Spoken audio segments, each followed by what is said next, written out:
Sense and Sensibility, just kind of kicking back, relaxing, doing my thing, and totally ignoring what I'm supposed to be doing.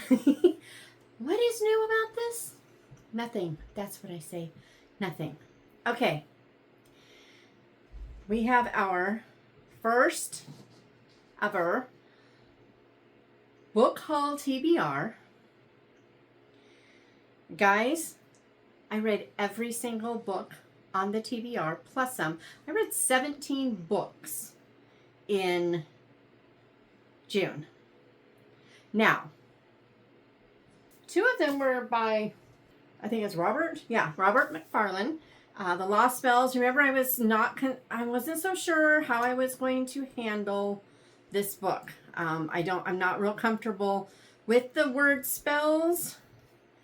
And I'm also, I love words, and I love seeing how words have changed meanings and how context has affected them and everything.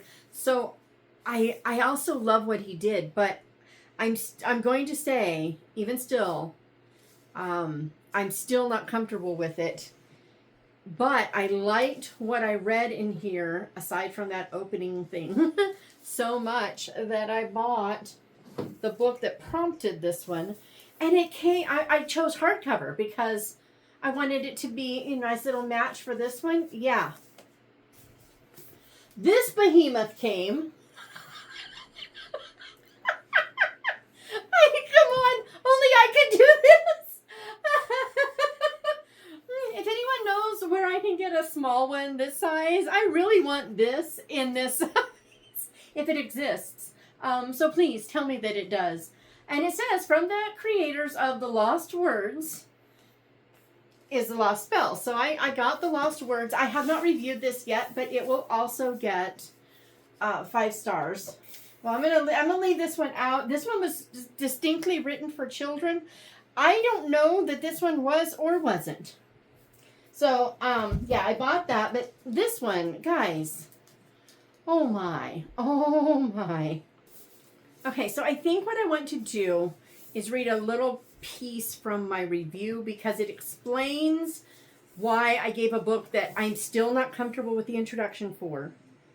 So here in the back, it says, this is a book of spells to be spoken aloud.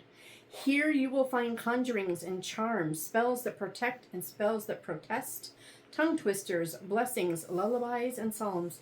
And I mean, that just starts off as like, but the tongue twisters, blessings, lullabies, and psalms, that's what I found in the book. So when I went to Scotland in England, one of the first things we saw was the gorse. So I actually drew it in my travel journal. Let me get that. I'll show you. So the day we got to Scotland, we saw the gorse. And so I even put it in my journal. So it was really kind of cool for me to run across that one. But as a feeling for what you're getting, they have this picture of this bird here. But then over here, you've got them with the rabbit. And yeah. So it says, good luck trying to force your way through gorse. Better setting out across a field of spears, a lake of pikes, a sky of hawks, 100 winters. Better getting dealt 1,000 scratches by 1,000,000 splinters. And I mean, that's just kind of what the whole thing is like. Some things are very sweet, just gentle. To me, I feel like, now that I know that this one was designed for children, I feel like this is for kids and this is for moms. But really, no. I think children would enjoy this one, and I certainly enjoyed this one. So this is what I finally ended up writing in my review about the whole spell thing. The talk of spells and whatnot really didn't set well with me. I didn't like the title, and I didn't like the introduction. However, the last line hinted that he was using spells in a similar way as he does to enchant. He explains that yes, it means to make magic, but also to sing. I chose to see these spells as the way beautiful writing can entrance and weave a magical spell over the reader as they are pulled into the beauty, dare I say the music of the words? He's being poetic rather than literal. And I tend to get too literal about things sometimes. And that's kind of funny because I'm one of those people that I love it when people use words in odd and unusual ways, but this is just happens to be one of those words that's difficult for me. I also think that if nature poetry isn't your thing, poetry isn't your thing, but particularly nature poetry, but if poetry isn't your thing, these might be a good introduction to it in a way that maybe can help you start seeing similar things in other things, because this one is so very approachable. It's very authentic. I loved it, and I'm glad I loved it, and I love it enough. See, I hadn't said anything, I don't think, but I had a pretty good idea that even if I loved it, I was still going to get rid of it because of the title. I thought I would send it to my friend, and she could use certain poems from it if she wanted to or not, as she would in her school. Yeah, I'm not sending it to her. If she wants one, I'll be happy to buy her her own. I'm keeping both, even with the titles. And I really have to move it along because, guys, I got a lot of books. So there was the first two. 2 down, 15 to go, right? All right, then we have my Buzzword Readathon book, Wolf by Wolf. On the off chance I haven't told you about this book and you haven't heard about it from anyone else, I don't remember if I actually told what it was about or not before. But Wolf by Wolf is a what-if scenario where the Axis powers won World War II. So Europe is controlled by Germany, the South Pacific and all that is controlled by Japan, and the Russians are still the evil guys. And I don't even think they mentioned America. Did they? I can't remember. But there's this grueling motorcycle race that goes from Germania is what they call it here, all the way down to, Japan.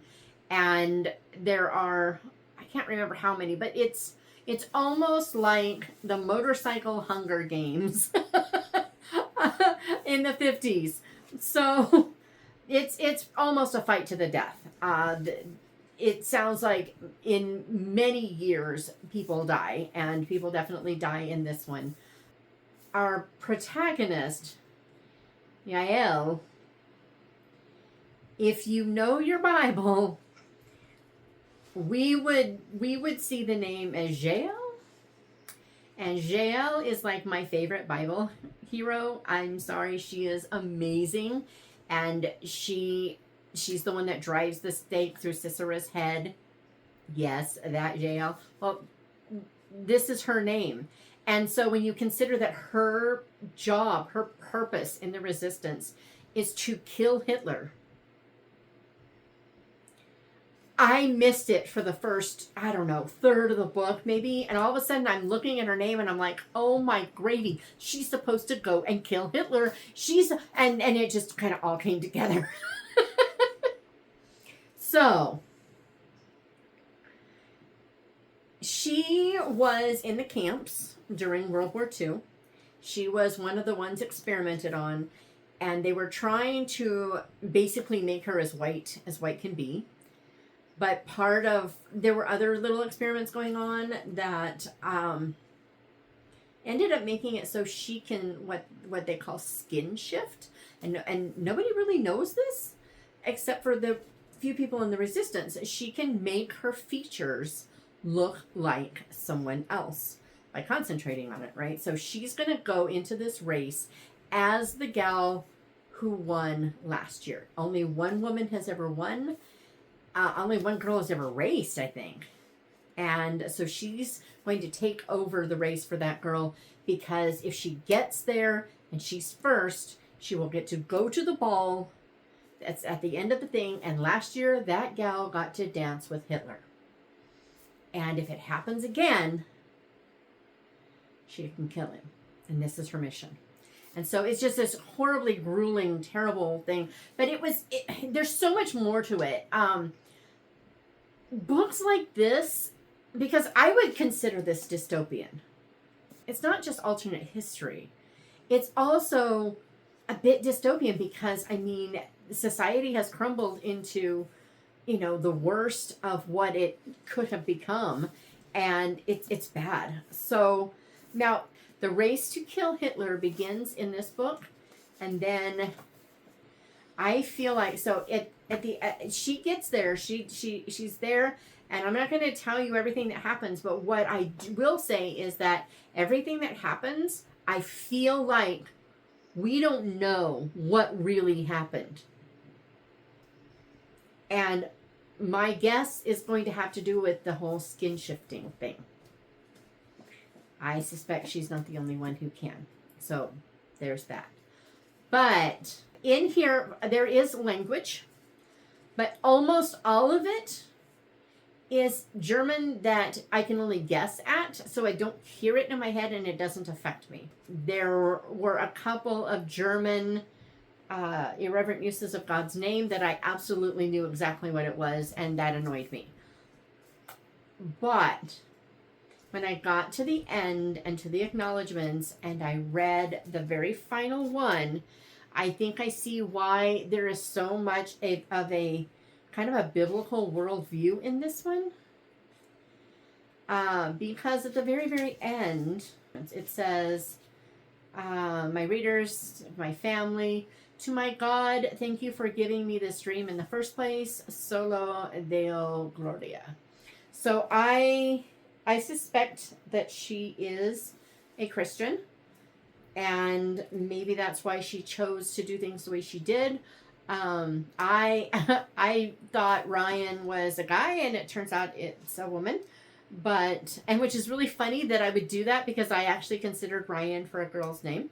So I think that's amusing at myself. But this book shows so much about what happens when atrocities happen and you rise and you overcome it, how easy it is to become the one willing to commit those atrocities, and yet there's also that balance of doing what you can do to stop those atrocities from continuing.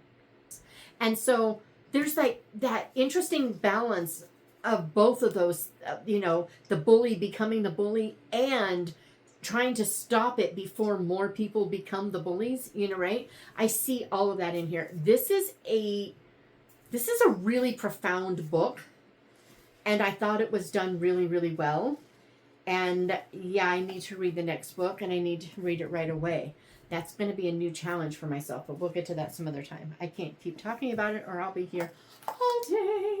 Okay, next up, I read The Awakening of Miss Prim by Natalia Martin. I can't remember how to say that. I'm not going to even try.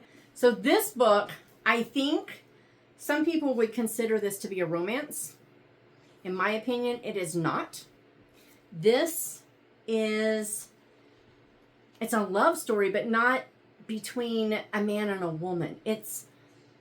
Okay. So in this book, she is one of those people who has a degree for everything on the planet, and she goes and she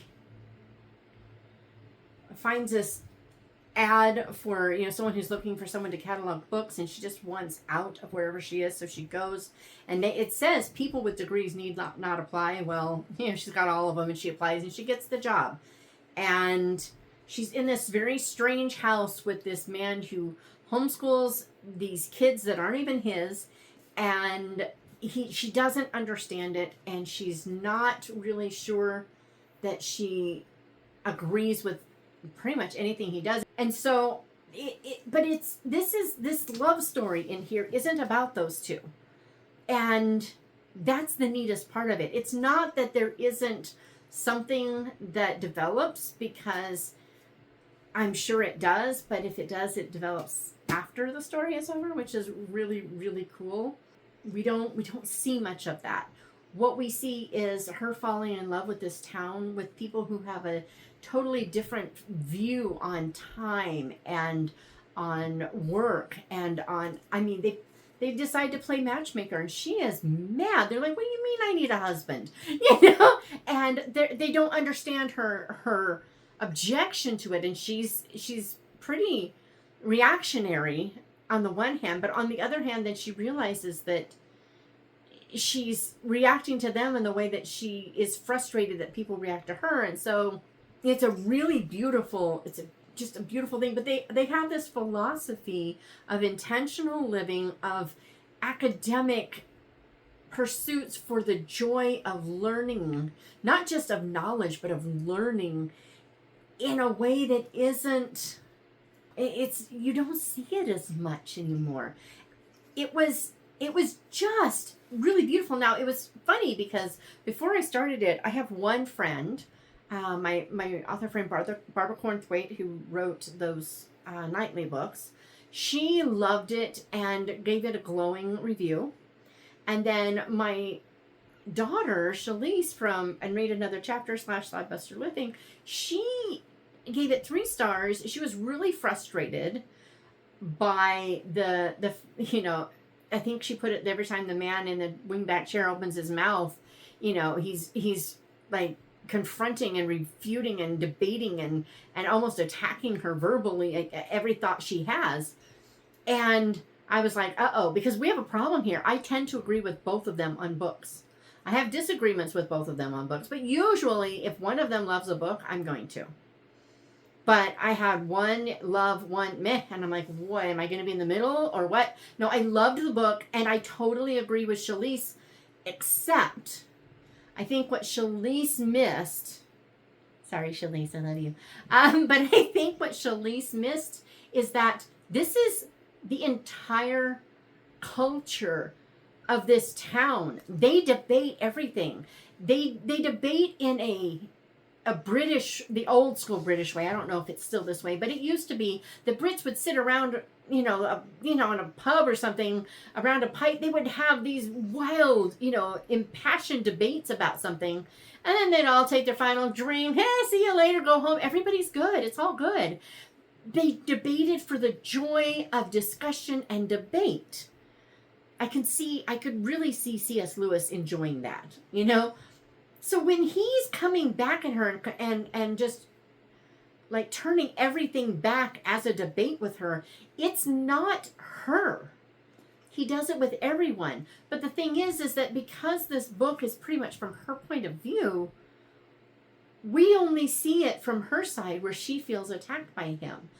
And if we all look at it, it happens with everybody in here.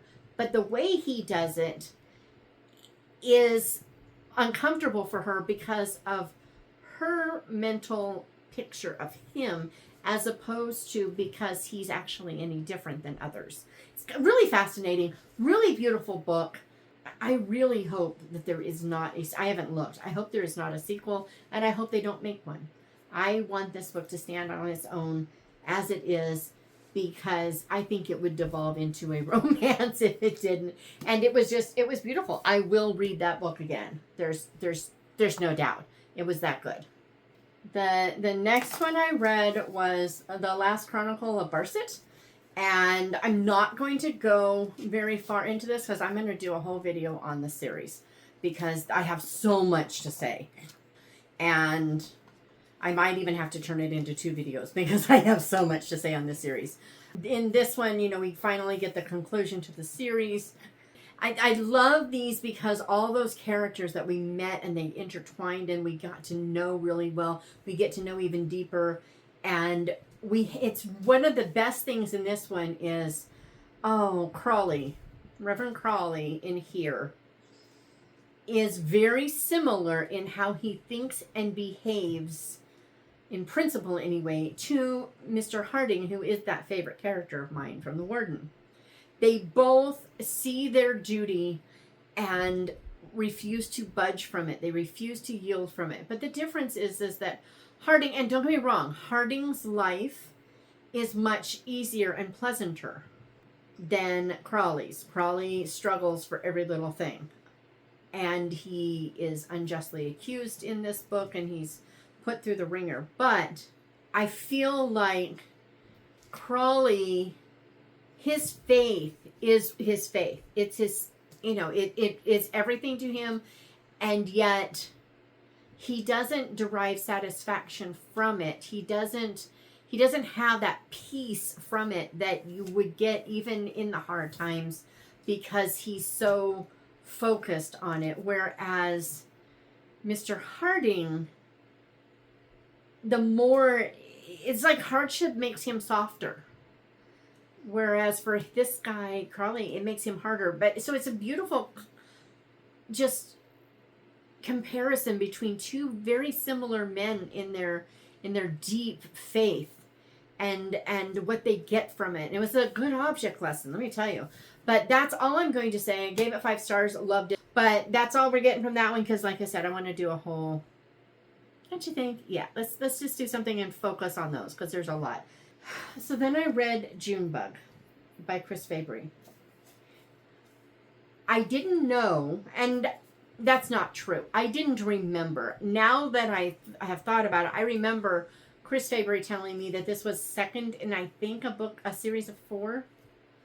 And he told me, just get this book and read this book. He knew I would love this book. Well, of course, now I need to go back and I need to read the others. But this, okay, so in Junebug, we have a dad who has a daughter, and they're traveling all around in their old camper.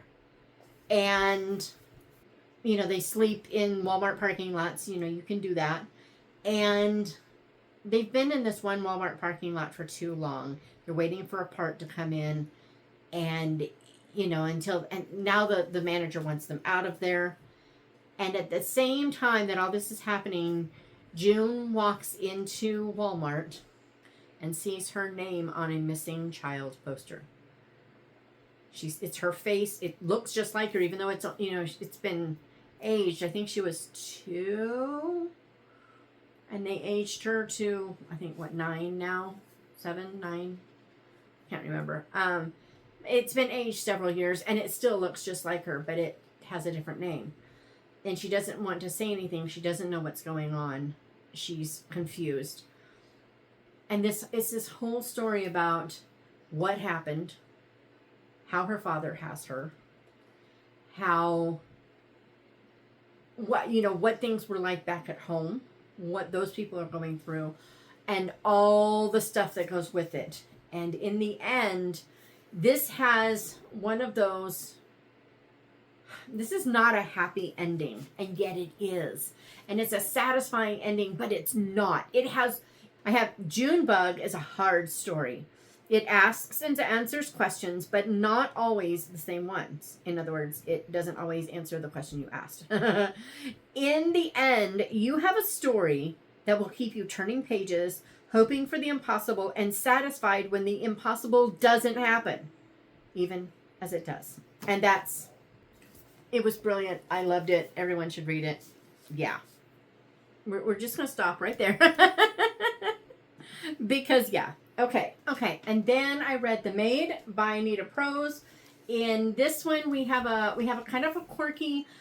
Some people think that she's supposed to be like on the spectrum. Other people think that she's a caricature of people on the spectrum. I can see that perhaps that's what this is going for. But I could also see that this is a girl who was raised by someone who might be semi on the spectrum, or at least have a few OCD tendencies in a way that it affected her. I mean, if she is on the spectrum, I would say it's really mild, and it has been exaggerated by her circumstance rather than because it's who she would have been had she been brought up in a different way. Okay, I'm putting that out there. But in here, she's a maid. She loves being a maid at this ritzy hotel, and she walks in, and one of the people in one of her rooms is dead, and they're looking at her as the killer for absolutely no reason whatsoever. There are a handful of foul words. There's not that many. And Molly hates them as much as I do. Which was really cool. I loved how the author did that, and I love that she did keep it to a minimum. And so this would have gotten at least 4 stars from me, maybe even 5, maybe. I have a hard time giving 5 stars when there's that kind of language, but sometimes I can choke it down. And this one, it wasn't a choke it down thing, but it was at least amusing how it was handled. You know, that this isn't okay. You know, I liked that. But then we got to the end. And what I saw was a devolution in Molly's character at the end.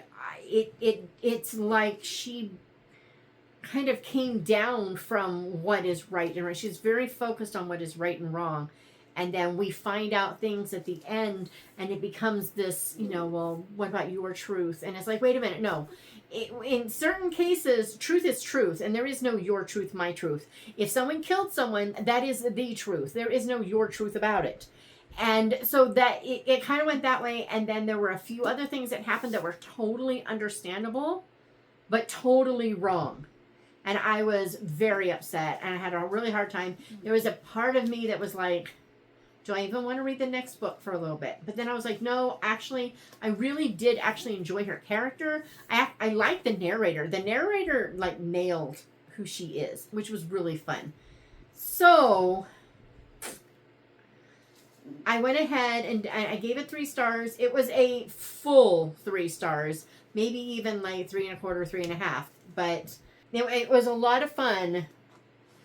But those things at the end were serious for me. Serious enough that I was tempted to put it down, but I wanted to see if there would be redeemed in the next one.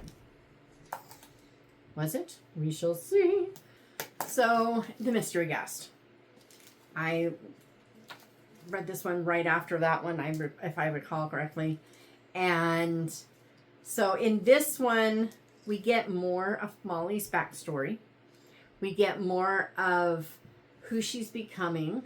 We get more of her kind of becoming more self-confident. And in a sense, I got kind of validated on my opinion about why partly anyway, why she is the way she is. And the mystery, I think, was a whole lot of fun. Definitely. But also, there were like mysteries within mysteries, which was really fun. And then I don't know what it is about Nita Prose, but she manages to make villains over the top even, and they work. And both of her victims were villains, which is kind of cool. I mean, I always hate it when I see someone who is seemingly innocent. Sometimes it's just, someone wants someone for their money, and this person didn't do anything wrong. They just happened to inherit what they shouldn't have or whatever. I'm looking at you. Can you forgive her? But so because of that, I like that at least our victims are jerks and are getting some sort of justice, even in the injustice of how they're getting the justice is really kind of cool. But this one, again, had a few words that I didn't like. There was that. A couple of irreverent uses of God's name I really didn't like. Not much. The author doesn't take a lot of liberties that way, for which I do appreciate. But this had a big glaring flaw, in my opinion. I think the last book also had an inconsistency, or it might have been that one of these had an inconsistency. One thing happened, and then you go a few pages, and it was another way. And I'm like, wait a minute. I can handle that a little bit better in your average novel, but in a mystery, it doesn't work. You can't do that.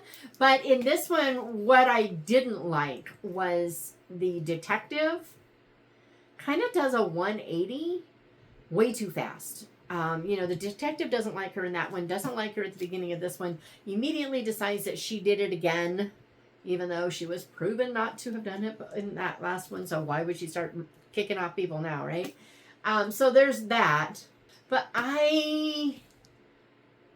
she kind of comes around and gets Molly helping her. And I'm like, this isn't who you are. You're the tough as nails cop. You're not the, I'll bring you along as a sidekick and let people tell you stuff so that I can find out the information easier kind of gal. This isn't who you are. So it didn't go well. But stuff I suspected about Molly's past, I was totally right. And that made the other change worth it. So yeah, I really did enjoy them. And I think because of how things were handled in the second one, there weren't that kind of situational ethics relativist nonsense that we got at the end of the first book. I think if there's another one, I will probably read it. Okay. Then I read Captured in Frame by Laura Thomas. I got sent an ARC for endorsement, and I was looking forward to it. We've been talking about it on the podcast before about this new series coming out that's taking place in England, and I was really looking forward to it. And now I think it just came out. Has it come out yet? I think it's come out. But oh my goodness. So this book, Laura Thomas puts a lot of strong faith elements in her books. So you're going to get strong faith. There is definitely strong romance in this book. This is a page turner. There is something happening on almost every page. I mean, it is like, oh my goodness. There was even a moment, if you've read Wuthering Heights and, Kathy's ghost at the window thing where you're like, there is a moment like that. I mean, I was just, totally jumped out of my skin. I mean, if it had been a movie in a theater, everybody would have jumped because it was just like, whoa, not what you expected. I knew what was happening, but she made me suspect someone that, I mean, I had it all figured out how this all was and everything. And she got me wrong on that one. But lots of stuff happening. It starts off with a fire in her little cottage in England where she's just moved to spend time in Grandma's cottage, and then all of a sudden, wait a minute, there's this really creepy postcard, and what does this mean? And there are just all these things, and she's trying to find out what's going on and why someone's targeting her, and what happens, and she's about ready to go and get some information from someone. And then she finds out, wait a minute, this person's dead.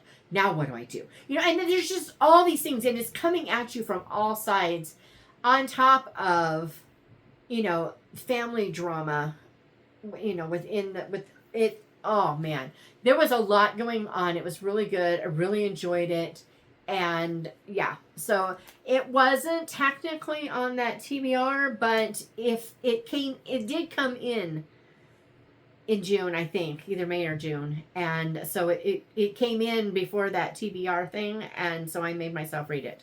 So then we have the Winteringham Mystery by Anthony Berkeley, who was like the one detective club. I think he's the one that wrote up all the rules for, the Golden Age authors. And so in this one, you have kind of a Bertie Wooster type character who has no more money. He needs a job.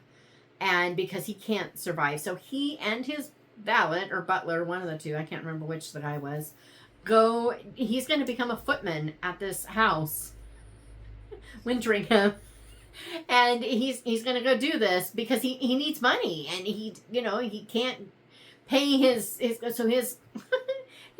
I'm going to call him the valet. I don't know if he was the valet or the butler, but his man. That's very British of me. His man. He's going to be a gardener. And it's just like, what? Where'd that come from? But they go to this place and someone he knows is there. Here he is trying to be a footman and not doing a very good job of it. He doesn't have the right deferential attitude. His friends are there. And so it lots of stuff going wrong. Well, they decide to have a seance, and as soon as I saw seance, I was like, I don't know if I'm going to like this book, but I read it because I was told I would like it. And I did. I loved it. Gave it 5 stars. In the middle of this thing, a girl goes missing. Commence the theories and red herrings. I've never seen a book with so many red herrings in my life. I'm not kidding you. It was ridiculous. They're everywhere, and it's exactly what you'd expect from someone who's never solved a murder before and isn't, an innate Lord Peter Wimsey, And so this guy is trying to figure, oh, well, it's this, and he comes out with this totally plausible reason for it, and look at all these things that back it up, and then we find out that that's not so, and this is so, but look at this other thing over here, and it goes all over the place. It's also plausible. I figured out who did it right away. I came up with a why, and I never changed my why and all that stuff because I didn't, it made as much sense as anybody else's. But I mean, they were throwing out theories after theory. Oh, it's this person because of this reason and that thing, and look at all the things, and then something else would happen. They're like, oh, nope, back up, try again. I love the fact that they didn't just automatically know. And this guy, what is his name? I can't remember his name. Oh my goodness. Stephen Monroe. He's a demobbed army officer. Stephen Monroe. He is not a natural detective, but he's a plotter, and he keeps working at it. And then he has this friend that he's always kind of been sweet on, who is engaged to somebody else. And they start working together. It was a little bit of like Marius Quinn in that respect. I'm just saying, that whole little thing. I could almost see where Benedict Brown could have been inspired by this. But they do. They work together, and they each have their own strengths, and they both make lots of mistakes. Lots of fun. But he and his butler have a really neat relationship, a little bit like Henry. No, not Henry. I keep calling him Henry. It's Heathcliff Lennox and Griggs. Yeah, they have a similar-ish relationship. I think Griggs was Lennox's Batman. His butler valet man was his Batman in the war, or whatever they call it back then. But there's this line, and his name is Bridger, his guy, but there's this line, the connection between the two was strong. I hate the two. That just infuriates me. It's like, why did you... Because the writing in this thing is so good. It's really... it flows really nicely. It gets short when it needs to be. It languishes a little bit when it needs to. It's just very, very precise writing. But he says, during the 2 years they had spent as officer and man in France, they had saved each other's lives with monotonous regularity. I loved it so much. So, yeah, that was good. That was really, really, really good. I think Shalise might have been the one that told me to read it, I think. So there's that one. Rise of the Living Wood. This book, guys. This book. Okay, so this, for people who like S.T. Smith and the Green Ember series, yeah. Definitely would love this. So I loved the characters. The characters are amazing. The scenes are realistic, and it was just so weird to say we're talking about anthropomorphic animals. Got that animal world behaving kind of like our world, although they do reference us in here as being like the walks on two legs or something like that. But it's basically foxes against wolves. Not all the wolves are evil, but a significant number of them are. Not all the foxes are good. And, who's doing what and how, and, you've got foxes captured and rescued, and you've got them learning and growing and drawing on the creator with a capital C. And so, God is brought into this, and it's really nuanced and layered. And a 13-year-old wrote it, okay? There were not very many typos.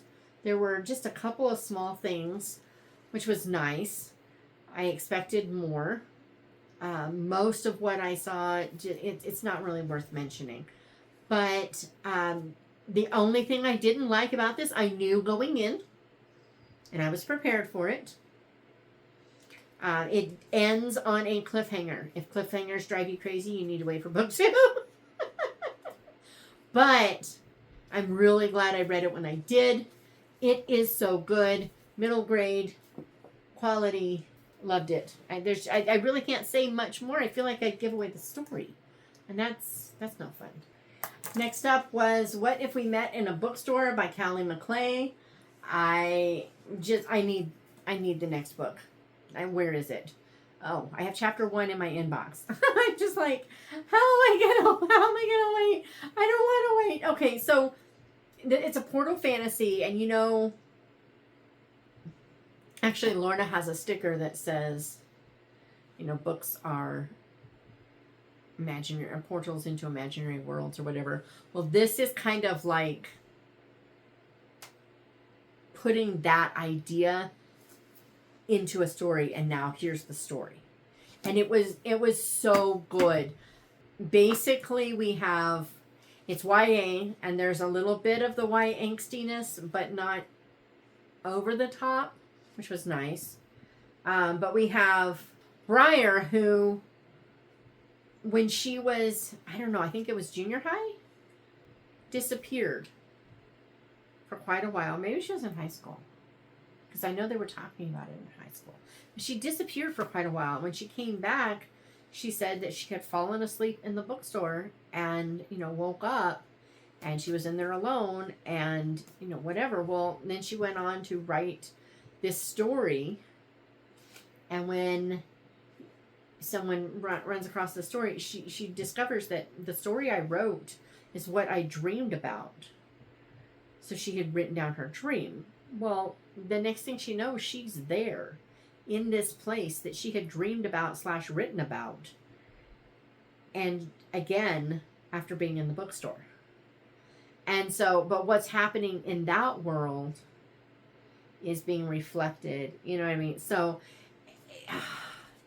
there's so much I can't tell you, but there is it's a typical fantasy in that you have kind of a quest, you have a rescue, you have, someone trying to conquer something and others trying to stop it. You have some world magic, but not in the spells or whatever. The author is clearly a Christian, but this is not billed as Christian fiction, but there's clearly a lot of subtext in there. And if it was billed as Christian fiction, then I would have been disappointed in it. But because it isn't, it's just an extra blessing for people who aren't Christians aren't going to feel preached at by any stretch. But it's a very comfortable read for that reason as well. But it's just cozy, and I loved this book, but I only gave it 4 stars. The reason I only gave it 4 stars really had to do, I'm going to say that at least the first third, maybe the first half of the book. This book is written in first person, and this book in the beginning has everything about first person that I don't like.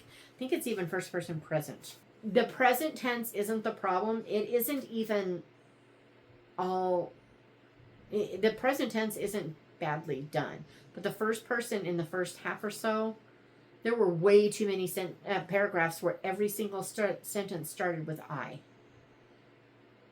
That's a lot of I. So I didn't notice that as much later. And when I went looking for it, it just wasn't there. For which I am really grateful, because I think it shows that in the next book, we're probably not going to see as much. I think she's probably learned how to moderate that. And for that, I'm really grateful, because I loved the story. I loved the world she created. This Briarwood, she calls it the Briarwood chapters. This world is so wonderful. And the neat thing is, it sounds like there are worlds within this world. So, we're only seeing one country, let's say, in this entire world. So we're going maybe to England, but there's Wales and Ireland, you know what I mean? So that's kind of cool. And I'm hoping that we're going to get to see some of those other ones. But it is so much fun. If first person doesn't bother you, the eyes probably wouldn't, especially in the at least second half, maybe second 2/3, I'm not sure. But the first was a bit much for me, but it's also because I don't like first person. But I'm just, if the book 2 was up for pre-order, I would have already pre-ordered it. So there's that. Then I listened to Buried Secrets by S.F. Baumgartner. She has a Mirror Estate series. It takes place in Florida.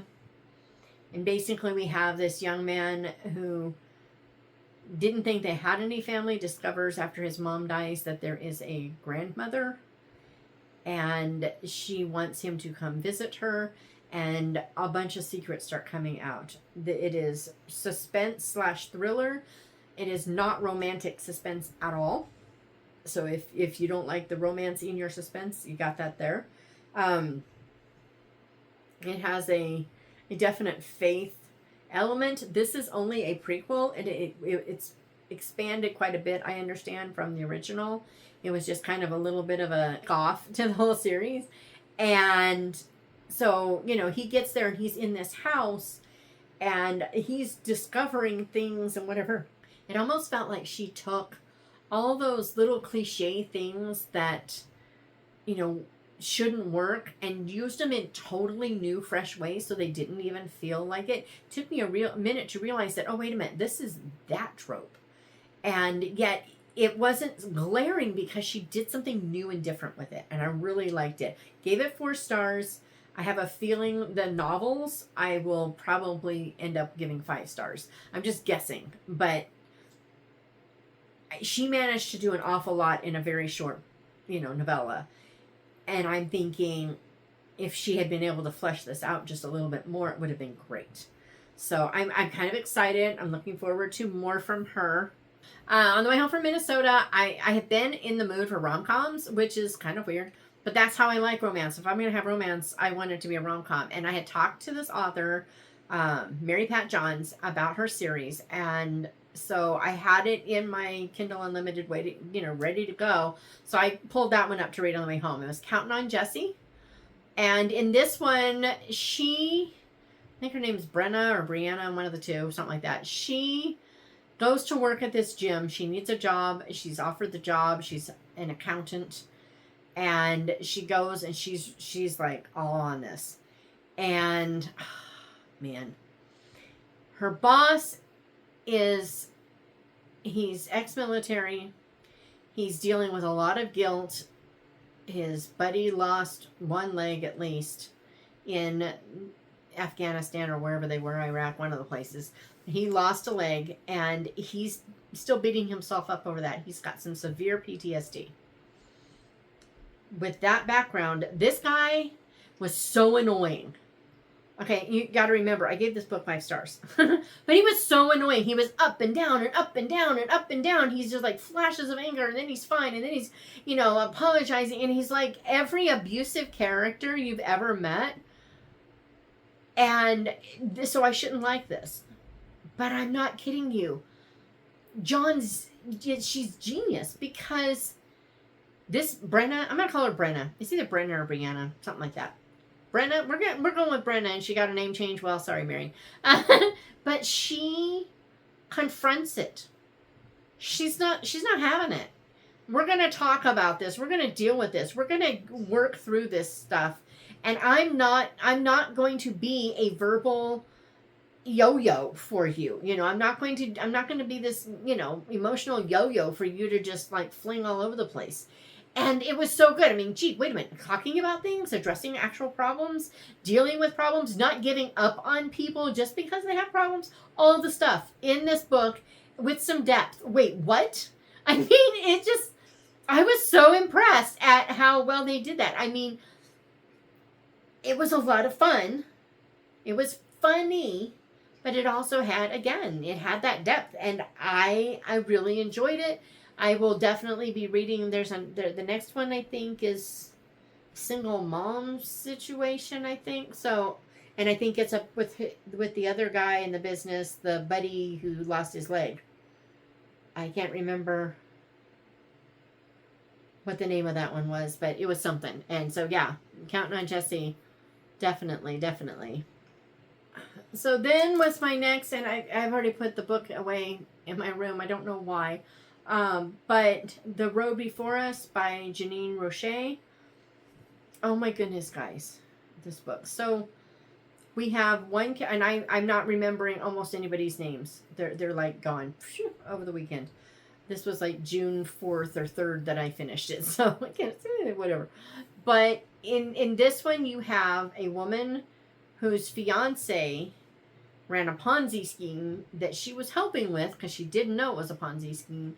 He bilked people out of millions. He's now in prison. She was proven to be innocent, so she's not in prison. But when one of the people who was swindled shows up and wants her to help do a documentary, help them drive to do this documentary of going through Route 66 to where the whole route that she and her husband, who is now gone, took on their trip to California when they became stars in Hollywood back in the 50s, 60s. I think it was 50s, but maybe 60s. Anyway, yeah, it was 50s. It was 50s. Anyway, so she does this thing. And so she's going. Everybody thinks that she has misused them and has she's guilty of it. This woman's son, her name is Benny. That much I know. Benny's son, one of her sons anyway, is convinced that she is, responsible for all that has happened to the family. They lost millions. And so they planned for this money to go toward all these different charities, and now there's no money for the charities.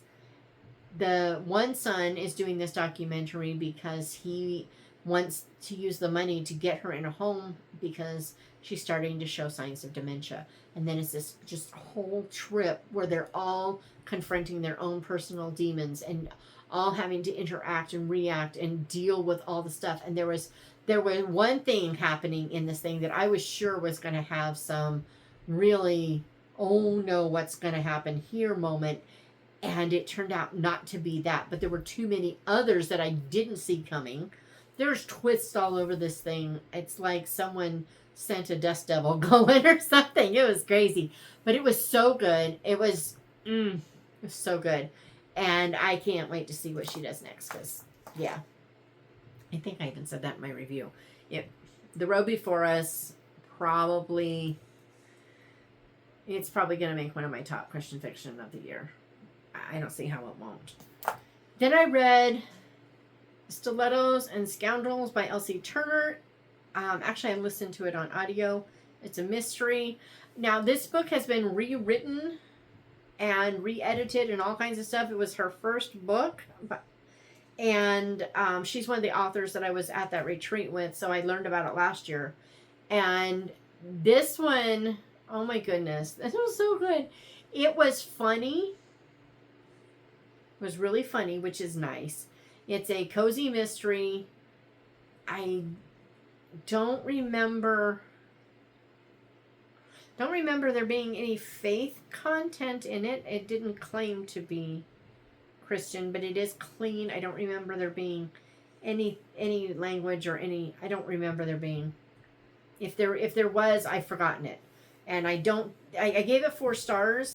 It was a good book, but it wasn't 5-star good, And I'm looking forward to more from her because I think that she's going to be a cozy 5-star. So that's good. So the main character, Presley, she has a crazy personality. A lot of people don't like her personality. She's one of those people that just puts it all out there and just keeps going and going and going and going and doesn't quit. She doesn't listen. She's just her own person. I loved her so much. I had a lot of fun with her, but I know a lot of people don't like her. I had a lot of fun with it, and yeah, there were a couple of things that I totally missed. And I didn't catch until the very last. And I went, oh my goodness, it's going to be this. And I mean, we're talking just pages before it happened. So that doesn't happen often. And that was almost enough to give it 5 stars right there. So I'm looking forward to more from her because I think she's got several series. So I think yeah, it's going to be good. It's going to be good. And finally, Olivetti. So Olivetti came in very quickly. I think it was right after my TBR thing. And I read it, and I'm so glad I did. Guys, this book is like a warm hug. It is. I loved this book so much. It's nothing like it, but I feel like people who liked A Place to Hang the Moon or maybe The Lost Library would love this book. So it says on the back, it's quite possible you've never spoken to a typewriter before. This is not your fault. Humans tend to think we can't understand them, but when you sit still for long enough, there's much you can learn. I gave this book 5 stars. I'd have given it 5 more. I just had a blast reading it. It has a bit of a Van de Beeker feel as far as the family goes. And I feel like the author took a lot of what are kind of overdone tropes in children's literature and kind of showed the why behind them in a fun way. So what we have is this family, there's, I don't know, 4 or 5 kids, and they live in this house with their parents, and it's a healthy family, and yet it's not. Something is terribly wrong, and it has been for a while. And our main boy, Ernest, is still not doing well after some major event that we don't know about until the end of the book. We don't know. We know that it happened. We don't know what it was. And he's still traumatized by it. But really, so is the whole family. So you know how they have the workaholic dad in books? Well, there's the workaholic dad in here. But now we get to see why some dads who weren't workaholics might become one. And then you have the bossy older sister who is like a second mother sort of thing. Well, now we see why she becomes like a second mother. And then you have the, the kind of the older brother jock who's, everybody thinks is great. And, younger brother's kind of living in his shadow. You get that one. You got the little sibling who everybody thinks is adorable and, has just a quirky little personality. And, but this one, you see why. So what happens is at the very beginning of the book, we hear from the typewriter that, once upon a time, the mom used to write on it all the time. And the typewriter stores all those words, remembers all those words, knows everything that's ever been typed into it.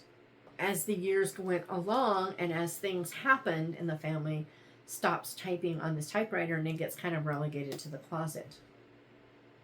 Well, one day, Mom takes the typewriter to a pawn shop, pawns the typewriter, takes the money, and disappears, and nobody knows where she is. And they're worried and they're scared, and the police are involved, and nobody knows what's going on, and the typewriter knows. Typewriter knows a lot. The typewriter knows how to help them find her, but there's like this code that they're not supposed to talk to you. But one day he does, and he starts typing to Ernest and starts just downloading onto paper, one sheet at a time, all the info. And there's a friend, he makes a friend, and she's like into it, trying to help him figure out what happened. And she shows what being a real friend is, a good friend, even at hard things, bad things, when everything's going wrong. She's still, being herself, not being perfect. She's not a perfect person, but it's just so delightful and beautiful, and I can't tell you more without major spoilers. It's a little heartrending, but also in all the best ways. And so, yeah, this is having a permanent place on my shelf. I that cover is stunning. It's absolutely beautiful, but the story, I would give up my beautiful dust jacket for this frankly ugly, boring orange book. Why is it orange? My daughter's boyfriend will love it. But I would do that because the story is worth it. But I'm really glad I don't have to. So, yeah. Man. It was one of those books that I wanted to just, you know, close the back, start over at the beginning, and reread it. Now that you know everything, just get all the nuances. Yeah, I really wanted to, but I didn't. So that's what I read in June. That was my June TBR, Book Haul TBR, and I read them all, plus a few. I read a lot of books, and that was cool. That was really, really cool. Yeah, I thought I wasn't going to have a whole lot of books because I had, like, 8-9 days where I didn't read except for on the way home from the airport and on the way to the airport. I didn't read in the middle of that. But read an awful lot otherwise. Oh boy, what'd you read in June? And what do I need to know about? And am I crazy to consider doing this again? Because this was really fun. This was a lot of fun. And my brain is coming up with all kinds of other things. It's like, okay, well, what about if we read all the series? Or what if we, you know, do nothing but, you know, we have middle grade March, you know, what about a thing where all the books that I have going that I'm in the middle of that I haven't finished, what if I have a TBR that's just those? Can't do that in August though. In August I'm gonna do a thing. I'm gonna make a sheet up in case someone wants to do it with me, but I'm gonna do camp reads a lot or something like that, where like you build your own camping experience, and mainly because my daughter made an adorable sticker that I'll have to show you, and it's the book is the tent, and she is this girl reading in this tent, and I got stickers made, and they're on her, I don't know if she's put them on yet, but they'll be on her Instagram, and I'm just like, yes, because yes. So I created this whole thing for me to do in August because I want to earn myself a sticker. I know, it's really weird, and I have Shatona issues, but yeah, that's what I read, and that's what I'm gonna read. As far as I know, that's what I'm gonna do. So yeah, I did. I want to know what you're reading. But I better get this thing edited because it's late and it's starting to get warm. But hey, I've had this off all the time. I do have the fan on. It's probably picking up the fan. Sorry about that. But you're just gonna have to deal until Monday, when I think Monday I bought mics because, you know, I have a mic, but I can't use it for this. So I went ahead and bought them. We'll see if it helps, because daytime is much better for recording than all this night stuff with these circle lights and stuff that I really don't like. But you got to do what you got to do, right? I don't believe this.